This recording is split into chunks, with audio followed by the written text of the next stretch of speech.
They told me a soldier's life was a candle placed before the altar of the machine god, and that the wind of war was holy because it tested the flame. I believed them, the way hungry boys believe bread exists somewhere beyond the ration line. My name used to mean something small and private, spoken by a mother in a room that smelled like boiled starch and rust. The day I signed the oath slate, the scribe cut my name away like a rotten tooth and replaced it with a number and a roll. I became Trooper Unit Varen, 79, 9th line, 3rd cohort, a bead on a chain that could be snapped and replaced without anyone noticing. They said it was mercy, because names made men soft, and softness leaked blood.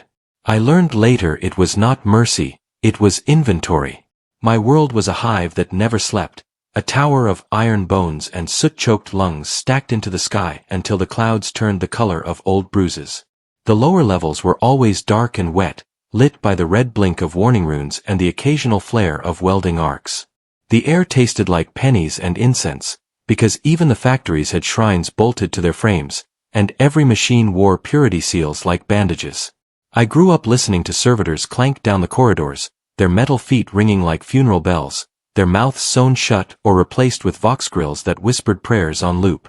The priests taught us that suffering was proof of loyalty, and loyalty was the only currency the throne accepted.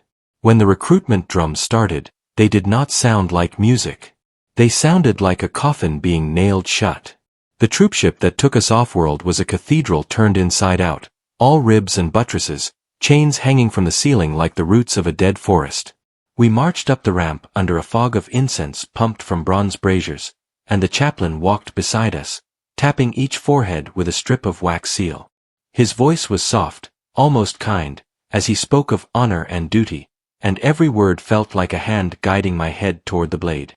Inside the ship, the corridors were narrow and lined with niches holding little metal saints that stared with blind eyes. Every few meters, a servitor stood bolted to the wall, arms fused into tools, torso painted with prayers, its head tilted as if listening for orders that would never end. We slept in bunks stacked 5 high, and the air was warmed by the breath of too many bodies and the heat bleeding through the hull from the engines. I could hear the ship's heart at night, a low grinding pulse that made my teeth ache, and I wondered if it was alive or simply angry. They issued us armor like punishment. It was plated and heavy, stamped with sigils that felt foreign against my chest, as if I were wearing someone else's guilt. The straps cut into my shoulders until my skin turned raw, and the helmet smelled like 100 previous breaths. A tech adept in oil-stained robes marched down the line, inspecting our weapons as if they were sacred relics, and we were the dirt that might contaminate them. He pressed my rifle into my hands and made me recite a prayer to its machine spirit, a string of syllables that tasted like ash. I watched my squad form around me, not friends, not brothers, just men caught in the same net. Rusk had a scar that split his lip and made his smile look like an apology. Nella was small and quiet, her eyes always flicking toward exits like a trapped animal. Brant was older, his hands steady, his voice calm, the kind of calm that comes from having already died inside and deciding it was easier that way. We did not speak much. The ship taught us silence before the war ever did. When the first sermons began, I thought they were meant to comfort us.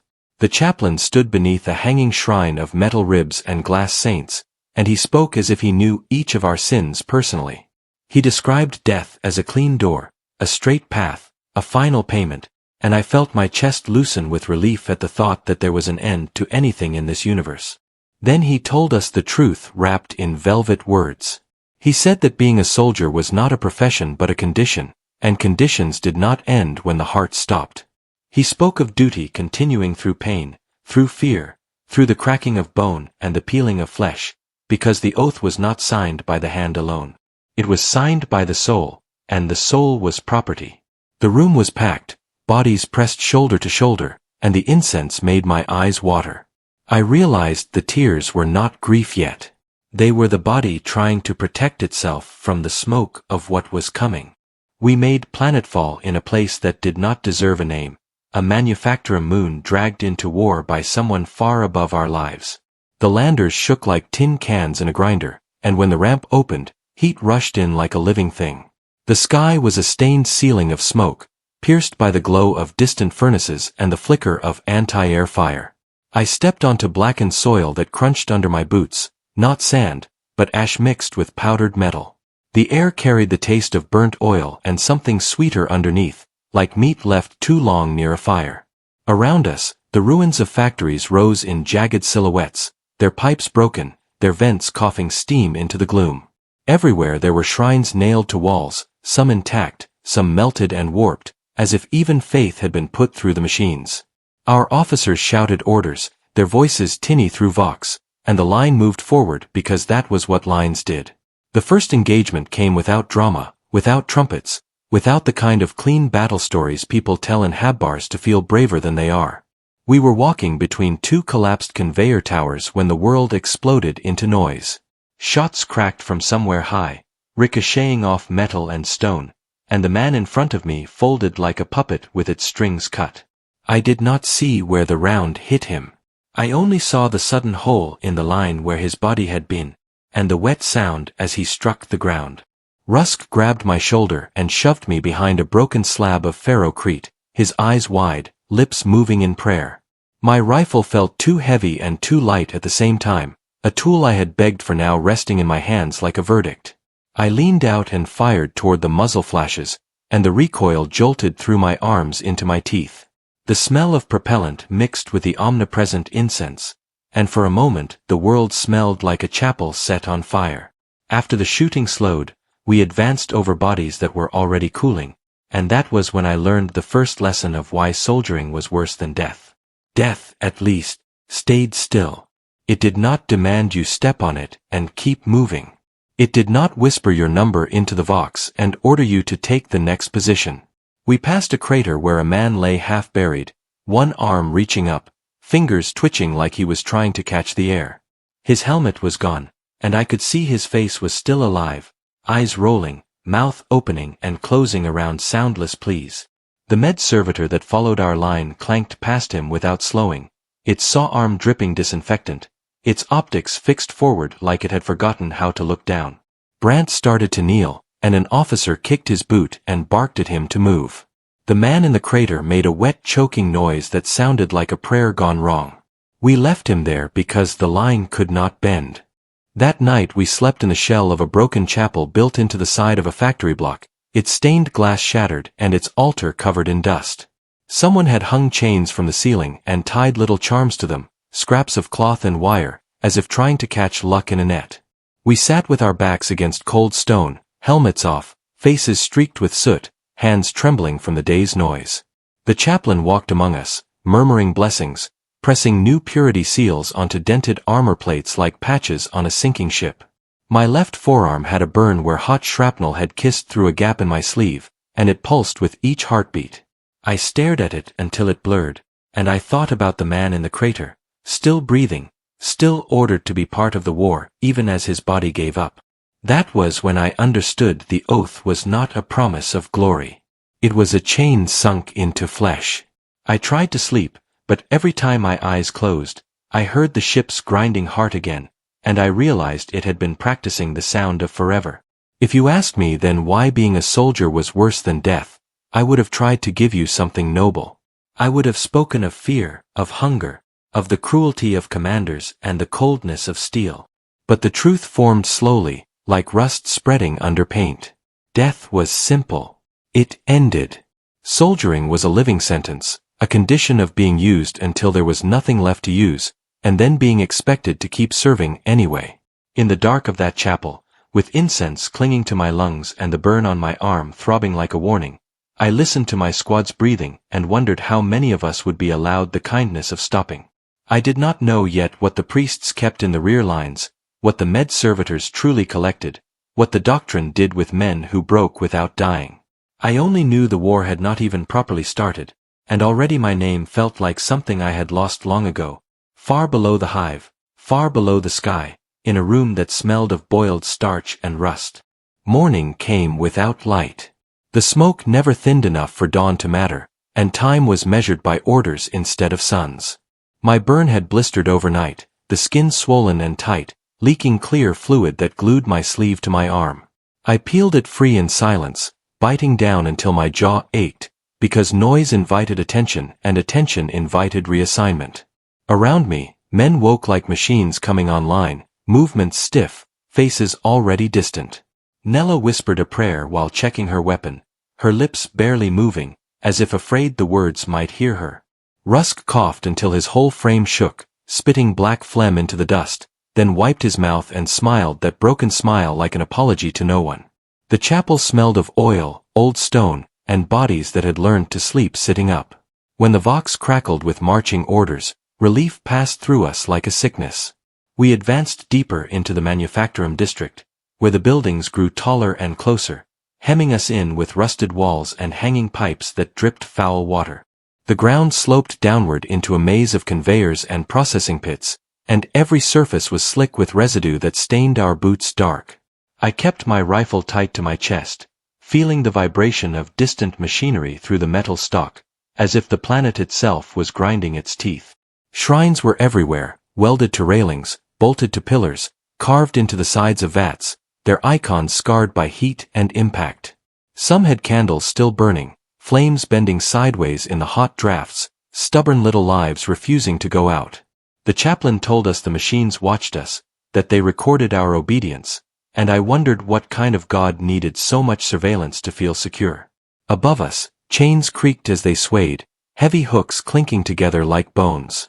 The fighting resumed in fits and starts, sudden bursts of noise that left the ears ringing and the mind hollow. We took cover behind a bank of cracked pressure tanks as rounds stitched the metal, sparks flying like angry insects. Brant leaned over and shouted instructions, his voice steady, pointing out firing angles, assigning fields of fire with the calm of a man arranging furniture. I did what he said because thinking took too long, and hesitation got men noticed. When I fired, I did not aim at shapes anymore, only at places where fire came from, squeezing the trigger until the recoil blurred everything into a single violent rhythm.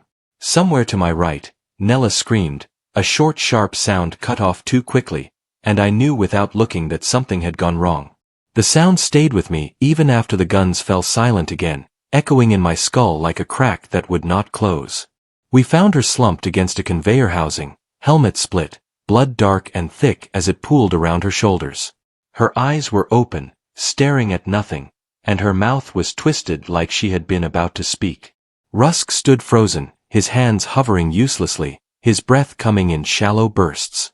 An officer pushed past us, glanced down, and marked something on his slate without slowing. The med servitor arrived minutes later, its metal legs clanging, its torso rotating with a whine. It scanned Nella, emitted a flat tone, and then extended its saw arm to harvest what doctrine demanded. I turned away, pressing my back against the cold metal, but the sound cut through everything, a wet mechanical buzz that made my stomach knot. Brant stared straight ahead, jaw clenched, as if refusing to give the machine the satisfaction of his reaction. When it was done, there was less of her than there had been before, and the space she left behind felt louder than the gunfire. They told us to move. We always moved. The line flowed around the absence where Nella had been, closing ranks, filling gaps, pretending nothing had changed. My arm throbbed harder with each step, heat radiating from the burn, and I could feel fever creeping in like a thief. Sweat ran down my spine, pooling at the small of my back, trapped under armor that refused to breathe. The vox barked about objectives and zones, words stripped of meaning by repetition. Above us, a gantry collapsed under artillery fire, showering the street with debris and dust. A chunk of metal struck Rusk in the leg, and he went down hard, a strangled cry tearing from his throat.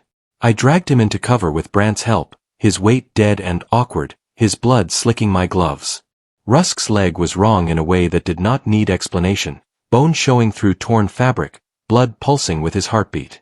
He gripped my arm with white-knuckled desperation, his eyes locked on mine, his mouth working soundlessly before words finally forced their way out. He begged me not to let them take him. He did not say who they were, because we both knew. I tried to answer, tried to promise something, but the words stuck in my throat like broken glass.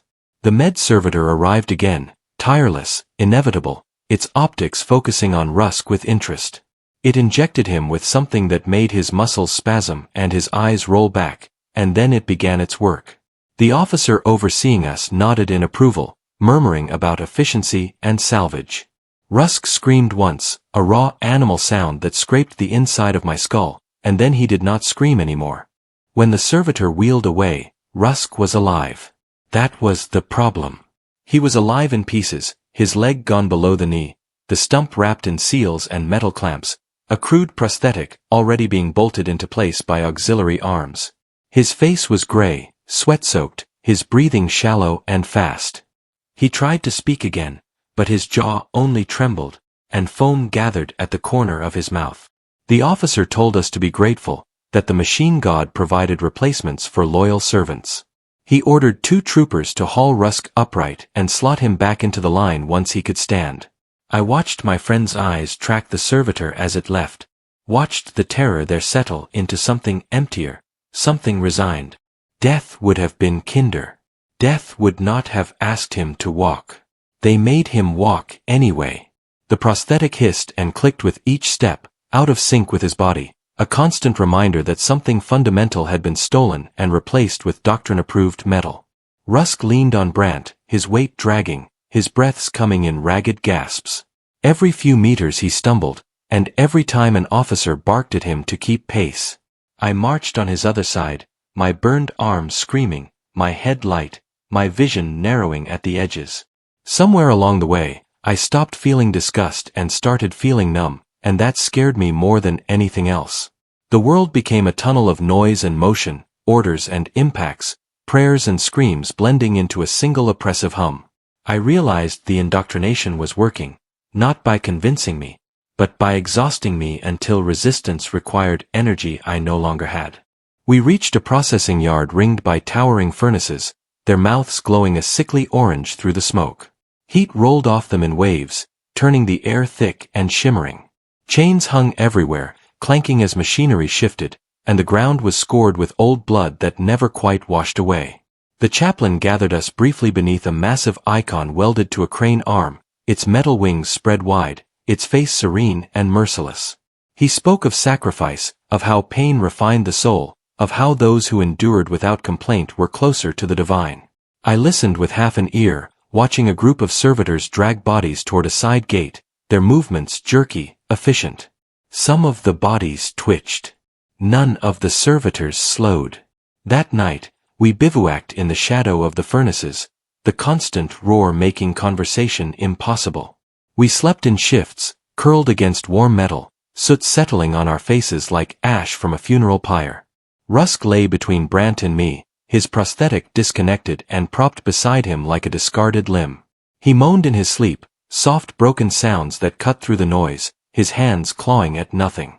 I wanted to wake him, to offer comfort, but I did not know what words could exist in a place where mercy was considered wasteful. My burn had gone numb, a bad sign according to the old stories, and chills racked me despite the heat. I stared up at the furnace glow painting the smoke above us, thinking of the man in the crater, of Nella, of Rusk's eyes as the saw descended.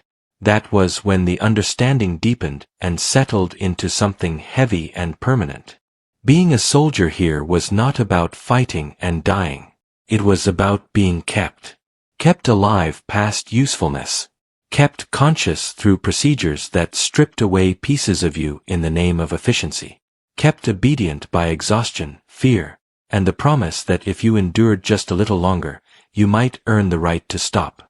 Death was denied not because life was precious, but because bodies were resources, and resources were not wasted.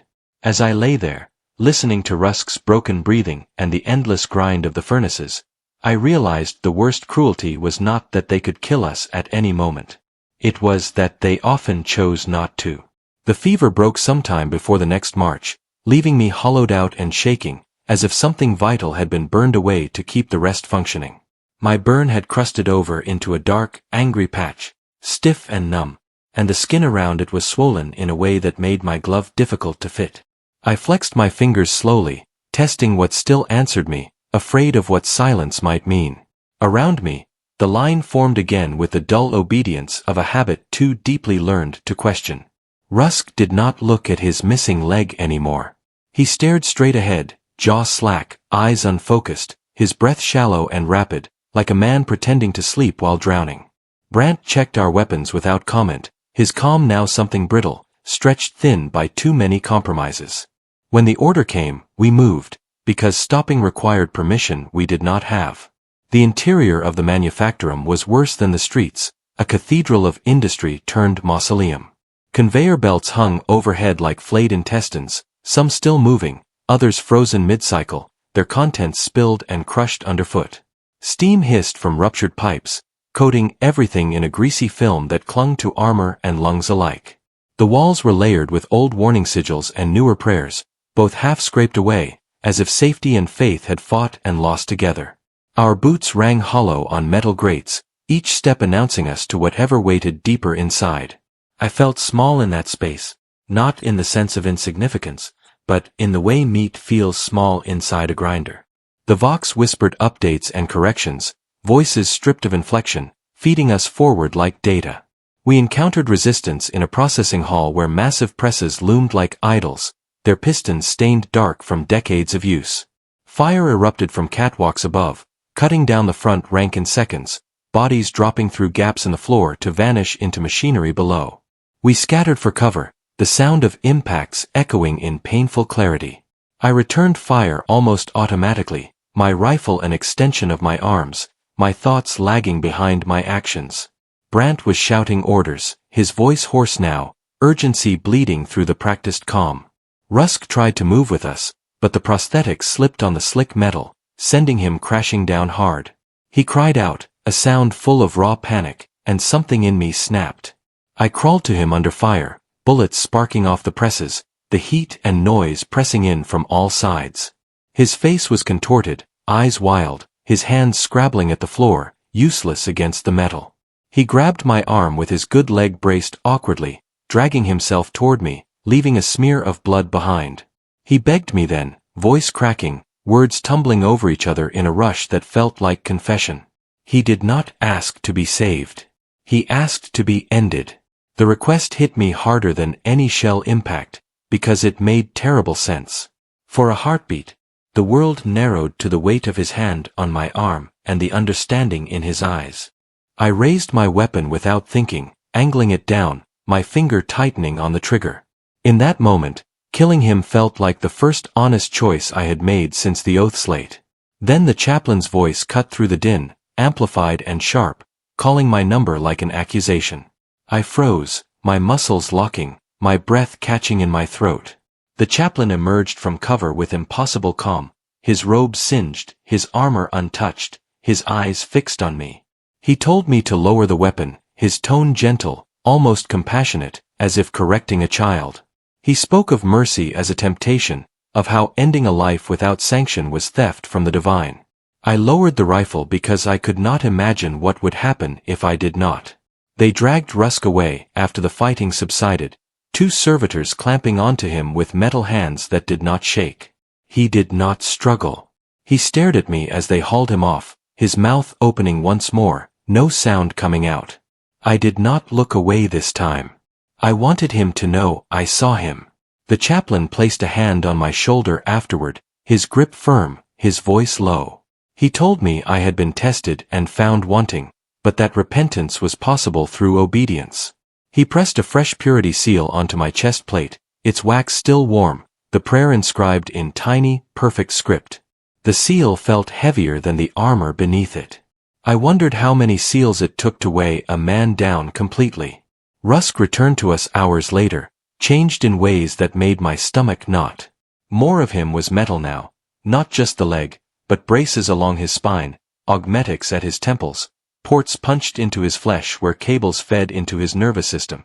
His eyes were dull, unfocused, tracking movement with a delay that made him seem perpetually surprised. When he spoke, it was in short, flat phrases, often repeating fragments of doctrine without prompting. The officers praised the efficiency of his upgrade, citing improved survivability metrics. They slotted him back into the line, as if nothing essential had been altered.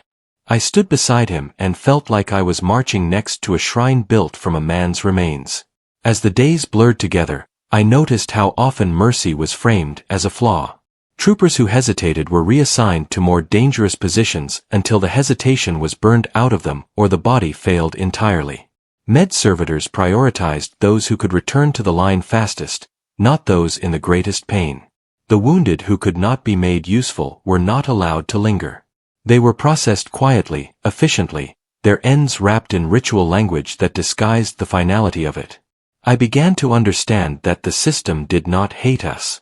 Hatred required attention. This was something colder. We were inputs, variables to be optimized, and any emotion that interfered with output was corrected. My own thoughts grew darker, looping back on themselves in the quiet moments. I replayed the instant when I had raised my weapon toward Rusk, dissecting it over and over, wondering if I should have acted faster, spoken differently, refused. Each version ended the same way, with the chaplain's voice and the weight of unseen consequences. I felt guilt like a physical ache, lodged behind my ribs, flaring whenever I looked at what remained of my friend. At the same time, a small, hateful part of me was relieved I had not pulled the trigger, because I knew what would have followed. Not punishment, but reassignment. Repurposing. A lesson made from my body instead of his. The realization disgusted me, and I hated myself for the relief. That night, as we sheltered in the hollow of a massive press that still ticked and cooled like a dying animal, I listened to Rusk recite prayers in his sleep, his voice monotone, unbroken by breath. Brant sat opposite me, his face drawn, eyes rimmed with red, his hands trembling as he cleaned his weapon.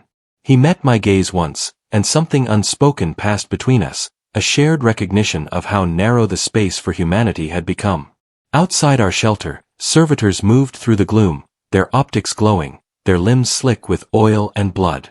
Above us, the press shuddered and released a final hiss, settling into silence. I understood then that death was not the worst outcome here.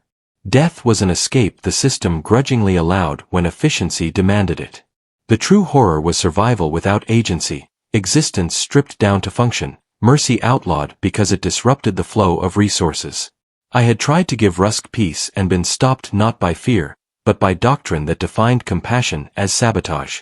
As I lay there, my armor digging into bruised flesh, the warm wax of the purity seal cooling against my chest, I felt something inside me harden. Not resolve. Not courage. Something colder and more dangerous. The knowledge that to stay human here was to commit a quiet crime, one punishable not by death, but by being kept alive in pieces. We were redeployed deeper into the manufacturum complex, into levels that had not seen natural light in generations and did not miss it. The ceilings pressed low, layered with cables and pipes that sweated hot condensation onto our helmets, and the walls were lined with alcoves where broken machines had been repurposed into shrines. The air vibrated constantly, a low industrial chant that settled into my bones and made sleep feel like a rumor from another life. My burn itched beneath the crusted skin, numb in places and stabbing in others, and my left hand no longer closed properly around the rifle grip. Rusk marched beside me with his new augmetics humming softly, a sound like insects trapped in glass, his steps precise and joyless. Brant kept count under his breath, names and numbers, as if recitation might hold the line together. I realized the factory was not just making weapons anymore. It was making us into something easier to manage. The first time I saw the reconditioning bays, I thought they were infirmaries. Rows of metal frames lined the chamber, each holding a trooper strapped down with arms extended, cables sunk into flesh, screens flickering above their faces. Incense burned thick enough to sting the eyes, and robed figures moved between the frames, adjusting dials, murmuring prayers that sounded more like instructions than supplications. A man screamed somewhere to my left, a long tearing sound that rose and fell with the rhythm of a machine pressing into his skull. An officer noticed my staring and told me these were volunteers, selected for enhancement to better serve the cause. I watched one of the men's eyes glaze over, his scream cutting off abruptly as if switched off, and I knew what volunteering looked like in a place where refusal did not exist. We were marched past quickly, but the smell of burnt hair and antiseptic followed us like a curse. Our unit was assigned to secure the surrounding corridors while the reconditioning continued, standing guard over doors that pulsed faintly with light and sound. Hours stretched into something shapeless. broken only by the occasional burst of distant gunfire or the clank of servitors dragging equipment and bodies through side passages. Rusk stood motionless at his post, his head tilted slightly as if listening to a voice only he could hear. When I spoke his name, he turned with a fraction too much delay, his eyes focusing on me after my words had already landed. He told me his pain levels were acceptable and his loyalty indices within optimal range, reciting the phrases with no inflection. I nodded because there was nothing else to do, and because I was afraid that if I challenged him, someone would hear. Brant watched from a distance, his jaw set hard enough to crack teeth, and I wondered how long before they noticed his resistance as inefficiency. The attack came without warning, alarms screaming, red runes flaring to life along the walls. The enemy surged from maintenance tunnels, their weapons crude but plentiful, their numbers fed by desperation. We opened fire in the narrow corridors, muzzle flashes strobing off metal surfaces, noise bouncing back at us until it felt like being struck repeatedly inside the skull. I saw men go down and be stepped over without pause, the line compressing and flexing like a living thing under stress. Rusk advanced with mechanical precision, firing in controlled bursts, his augmetic legs stabilizing him perfectly even as the floor shook. He took a round to the chest plate that would have knocked a man flat, and barely staggered, servos compensating before flesh could react. I felt a twisted surge of envy and horror at the same time. He was better now, by their measures, and I hated them for being right. When the fighting reached the reconditioning bay doors, the chaplain ordered us to hold at all costs. The doors shook under impact, dents blooming in the metal like bruises, and I imagined the strapped men inside, half-altered, half-aware, listening to the battle rage just meters away. My rifle jammed after a long burst, the machine spirit sulking under strain, and I dropped behind cover to clear it with shaking fingers. Brant moved to cover me, taking a hit that punched through his shoulder guard and spun him sideways. He went down hard, blood spraying across the wall in a bright, shocking arc. I dragged him back, my burned arms screaming in protest, and pressed my hand against the wound, feeling heat and wetness seep through my glove. He looked up at me, eyes wide, teeth clenched, and for a moment I saw fear there, raw and unfiltered. Then it vanished behind something like acceptance. The med servitor arrived before the firing stopped, its bulk forcing its way through the press of bodies with inhuman patience. It assessed Brant in seconds, its tools already unfolding as it spoke a monotone verdict about salvageability. Brant grabbed my wrist with surprising strength, pulling me close, his breath hot and ragged against my cheek. He told me not to let them do it, the words forced out between clenched teeth, his eyes locked onto mine with desperate clarity. I knew exactly what he meant. I felt the same terrible choice rise up again, the same weight in my hands, the same understanding that mercy here required disobedience. The chaplain was already turning toward us, his gaze sharp, his presence a warning. I squeezed Brant's hand once, hard, and then let go. They took him while he was still conscious, the servitor's clamps biting into armor and flesh alike. He did not scream. He watched me as they dragged him away, his expression almost calm, and that was worse. The doors to the bay opened just long enough to admit him, and I glimpsed the interior again, the rows of strapped forms, the cables, the flickering screens. The doors slammed shut, sealing in the noise that followed, a chorus of machinery and human sound blending into something obscene. The chaplain told me I had done well to maintain discipline under stress, his voice approving, his hand heavy on my shoulder. I felt sick, but I stood straight, because I was learning how survival worked here. It was not about bravery. It was about compliance. After the attack was repelled, the corridors were littered with bodies and broken equipment, the air thick with smoke and the metallic tang of blood. Servitors moved among us, collecting what could be reused, ignoring the rest. Rusk returned to his post as if nothing had happened, his chest plate dented but functional, his movements smooth and precise. I stared at the closed doors of the reconditioning bay until my vision blurred, imagining Brant's calm face dissolving into blank efficiency behind those walls. The factory's hum never changed, never acknowledged the suffering folded into its output. I understood then that this place did not just fight wars. It erased men and replaced them with components. That night, I could not sleep. The images replayed behind my eyes with relentless clarity. Brant's grip, the doors closing, the chaplain's approving tone. I felt something inside me hollow out further, leaving behind a space where doubt used to live. The doctrine said this was refinement, the burning away of weakness, but it felt more like excavation. I wondered how much could be removed before there was nothing left that could still be called human. Lying there on the cold metal floor, surrounded by the sounds of industry and distant screams, I realized that death had become a privilege rationed by efficiency. Survival was mandatory, regardless of cost. And the factory, endless and patient, was very good at collecting what it was owed.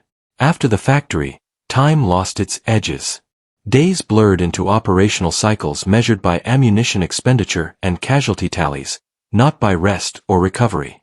My burn healed wrong, the skin tight and shiny, nerves misfiring so that cold felt like heat and heat felt like nothing at all. My left hand shook when I tried to write maintenance reports, the stylus skipping across the slate like it was afraid of what I might record. Rusk remained beside me, efficient and tireless, his augmetics recalibrated daily by robed adepts who spoke to him more than they ever spoke to me. When he looked at me now, there was recognition without familiarity, as if he knew my number but not my history. Brant's absence had weight, a physical pressure that bent the air around our formation, and no one spoke his name. Names were inefficient. We were reassigned to trench clearance along the lower slag canals, a place where waste flowed like a slow, poisonous river and the walls pressed in close enough to scrape armor. The trenches were carved into layers of old industry, their sides reinforced with scrap metal and prayer-etched plates salvaged from who knew where. The ground sucked at our boots, thick with chemical mud that burned through fabric if you stood too long. The smell was overwhelming, a mix of rot, oil, and something metallic that coated the back of the throat. We advanced in single file, weapons up, eyes straining for movement in the gloom. Every few meters, we passed bodies half submerged, some fresh, some reduced to shapes that barely resembled men anymore. The servitors marked them with paint for later retrieval, bright symbols blooming briefly before being swallowed by grime. Contact came suddenly and close, figures rising out of the haze with weapons already firing. The noise in the trench was deafening, shots ricocheting wildly, sparks and fragments filling the narrow space. I fired until my rifle clicked empty, then dropped back to reload with hands slick from sweat and filth. A trooper ahead of me took a round to the neck and collapsed without a sound, his blood spraying the wall in a fan that steamed in the chemical heat. Rusk stepped over him without breaking stride, firing precisely, his augmetic systems compensating for the uneven footing. I followed because stopping meant being trampled, or worse. There was no heroism here, only momentum. When the fighting ended, the trench was quieter than it should have been, the kind of silence that presses down hard on the ears. The enemy bodies lay tangled with ours, indistinguishable beneath layers of mud and blood. The officers walked the line, checking numbers against expectations, their expressions neutral. One of them stopped in front of a wounded trooper slumped against the wall, his leg shattered, bone fragments visible through torn flesh. The man was conscious, breathing fast, his eyes tracking the officer with desperate hope. He tried to speak, but only a wet gurgle came out. The officer checked his slate, then nodded once and gestured for the med servitor. I did not watch the procedure this time. I knew the outcome before the saw even spun up. Something inside me shifted then, not with a dramatic snap, but with a soft, final click. I began to understand the quiet math that governed everything. Pain was a variable. Fear was noise. Mercy was waste. Survival was not about living well, or even living long. It was about remaining useful enough to justify continued allocation of resources. I found myself adjusting my behavior without conscious thought, hiding the tremor in my hand, biting back words before they formed. I stopped looking too closely at faces, because faces invited memory, and memory invited hesitation. When Rusk spoke in flat doctrinal phrases, I answered in kind, mirroring his tone, because deviation drew attention. The system rewarded predictability, and I was learning to be predictable.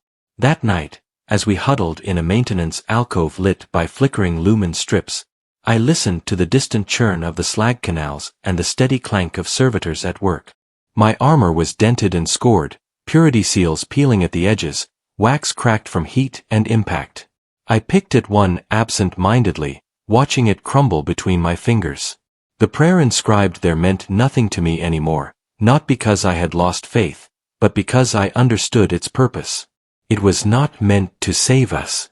It was meant to label us, to mark us as compliant, as processed. I pressed the broken seal back onto my chest plate anyway, smoothing it down like a habit I could not break.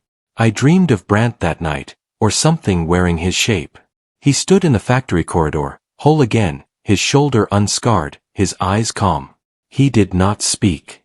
He simply looked at me, and I felt judged in a way no chaplain ever managed. I woke with my heart racing, the hum of machinery still vibrating through the floor, and for a moment I did not know where I was. Then the weight of armor settled back onto me, familiar and inescapable. Rusk was already awake, sitting perfectly still, awaiting orders that had not yet come. I wondered if he dreamed, or if that had been optimized out of him.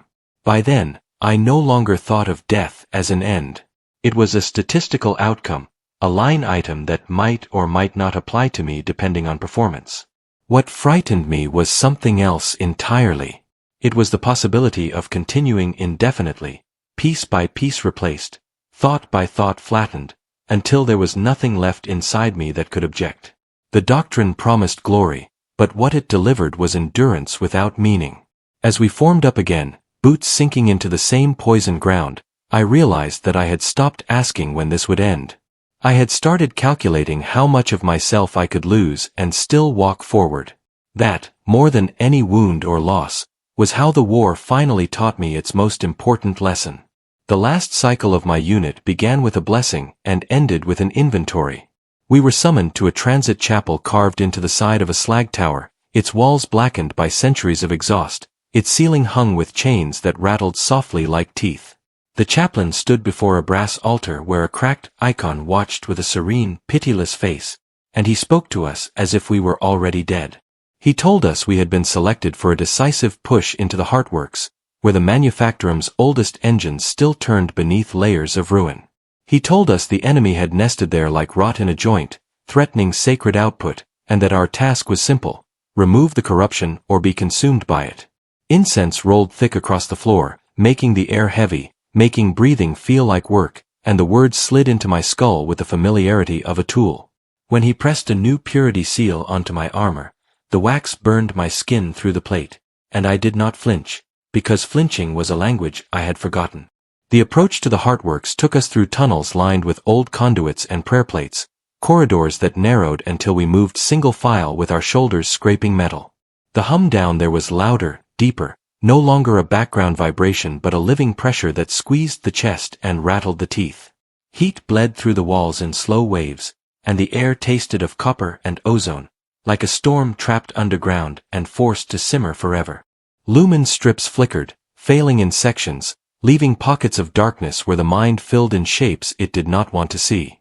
Rusk marched directly ahead of me, his gait perfect despite the uneven floor, the soft whine of his augmetics constant and calm. Sometimes he murmured doctrine under his breath, not like prayer, but like a system running diagnostics. I watched him and tried to remember his old laugh, the broken smile, the way he used to cough and joke about it afterward, and my mind returned nothing. The memory had been filed away somewhere I could no longer access. When we reached the outer chambers of the Heartworks, the space opened up into a cathedral of machinery so vast it swallowed sound. Towering pistons rose into darkness, cables thick as tree trunks hung in loops from the ceiling, and vents exhaled steam in rhythmic bursts like exhausted lungs. The floor was a grid of metal plates marked with faded hazard runes and newer prayers, both worn thin by boots and time. There were shrines everywhere, welded to railings, bolted to control consoles, chained to the sides of engines, as if faith were the only thing keeping the machines from turning on us. Servitors moved along gantries overhead, their silhouettes jerking in and out of the steam, carrying tools and parts with the mindless devotion of insects. The officers ordered us into firing positions around a central shaft that dropped into glowing darkness, and I could feel the heat from below rising through my boots. It felt like standing over an open mouth. The enemy hit us from vents and maintenance hatches, erupting into the chamber with a frenzy that did not belong in such a controlled place. The first wave came close enough that I saw their faces under the grime, eyes wide, mouths twisted, expressions full of hunger and rage and something that looked like relief. They were not soldiers in any noble sense. They were survivors twisted by the same machinery that had twisted us, just without the uniform and the prayers. We fired until the chamber filled with smoke and screams, muzzle flashes strobing against the metal giants, shell casings clattering into the vents. My left hand fought me, fingers spasming, grip slipping, and I compensated by bracing the rifle against my shoulder harder, letting recoil punch into bruised flesh. The noise was overwhelming, a constant hammering that flattened thought into instinct. I watched men fall and be stepped over, watched blood spray onto prayer plates, watched the system continue without pause. In the middle of it, Rusk took a hit that should have ended him even by the war's standards. A blast tore across his torso, shredding armor, exposing a mess of flesh and metal beneath, and he staggered back against a console. For a moment, his face changed. His eyes focused with sudden clarity, and his mouth formed my old name, the one the oath had eaten, the one no one had spoken in years. The sound was faint, nearly lost beneath the gunfire, but it struck me like a round to the chest. He reached toward me with a trembling hand, not mechanical now, but desperate and human, as if he had surfaced from deep water for one last breath. I moved to him without thinking, dragging him behind the bulk of a control pillar, my burned arms screaming as I hauled his weight. His blood was hot and sticky on my gloves, and the smell of it cut through the incense like truth. He was dying, but not the way a man should be allowed to die. Cables protruded from his chest, sparking, and his augmetics twitched as if trying to correct what could not be corrected. His eyes darted around, terrified, and he grabbed my wrist with strength that felt borrowed from some old version of himself. He begged me again, but this time his words were clearer, stripped of doctrine, raw with need. He told me he could feel the system still holding him, still trying to keep him, still calculating salvage even as his body failed. He told me he did not want to go back into a bay, did not want to wake up as something that marched without knowing why. He asked me for the door, for the ending, for the kindness we had both been denied. I looked at my rifle. I looked at his face. The choice was in my hands, heavy as any oath. The chaplain found us in the smoke, stepping into our cover as if guided by certainty. His armor was untouched again, his eyes bright with conviction, and behind him the med servitor clanked forward, saw arm already unfolding. The chaplain spoke my number and called it sacred, called my obedience a gift, called my doubt a weakness that could be burned away. He told me Rusk's suffering was meaningful, that enduring was the highest form of worship, that to end him without sanction would be treason against the divine order.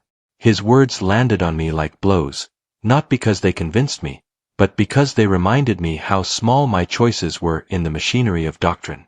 The servitor reached for Rusk, its clamps gleaming, and Rusk's grip tightened on my wrist until it hurt. His eyes locked on mine, and I saw terror there so pure it felt like a mirror. I fired. The sound was smaller than I expected in that cavern of war, a single sharp crack swallowed by the larger roar, but the effect was immediate. Rusk's body jerked once, his grip loosened, and then his eyes went still. For a heartbeat, everything in me went weightless, as if I had finally found the door I had been searching for in every dark corridor. Then reality slammed back in. The chaplain's face twisted, not with grief, but with outrage, as if I had damaged sacred property. He shouted for restraint protocols, and hands seized me from behind, dragging my rifle away. I did not fight. Fighting would have been reflex, and reflex belonged to the system. I let myself be pulled upright, my arms wrenched back, my burned skin tearing under the pressure, and I stared at Rusk's body as the med servitor recalculated its options. It paused, then moved to harvest anyway, because even in death, the system demanded payment. They did not execute me. That was the cruel joke. Execution would have been a clean conclusion, a final line in the ledger. Instead, they condemned me to correction. I was dragged through corridors thick with incense and heat, past shrines that watched with blind approval, past servitors that did not look up. They brought me to a chamber I recognized from the glimpses I had tried to forget, the reconditioning bays with their metal frames and flickering screens. The adepts spoke softly about restoring function, about removing instability, about ensuring loyalty indices returned to acceptable levels. They strapped me down with practiced efficiency, metal bands biting into my wrists and ankles, pins sliding into ports they installed with quick, brutal certainty. Above me, a screen flickered to life, displaying prayers and compliance statements in looping script.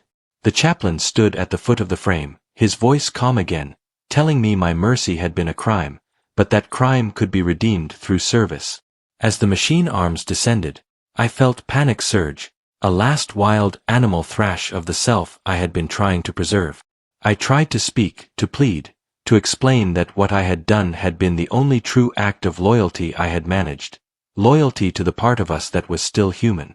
My mouth would not form the words. Something had been injected, something cold spreading through my veins, numbing thought before it became speech. The hum of the heartworks echoed through the chamber floor, steady and patient, the same sound that had haunted me since the troopship. Incense burned in my nostrils, and the air tasted like metal and inevitability. I watched the cables lower toward my temples, and I understood the final truth with a clarity that hurt. Death would have ended my suffering. Soldiering ensured it continued, even when I no longer agreed to it. The last thing I remember clearly was the warmth of the purity seal on my chest, wax pressed into armor, prayer stamped into place like a label. Then the screen above me filled with light, the machine arms touched my skin, and my mind began to slide away from itself, not in a dramatic collapse, but in a careful, incremental correction. I did not scream. I tried to hold on to Rusk's last look, the moment his fear stopped, the instant he became still. That memory was my rebellion, my proof that I had once chosen something other than obedience. But even that began to blur as the doctrine flooded in, replacing words with numbers, replacing grief with function, replacing my name with a role. Somewhere deep beneath the furnaces and shrines, the heartworks kept turning, and I turned with them.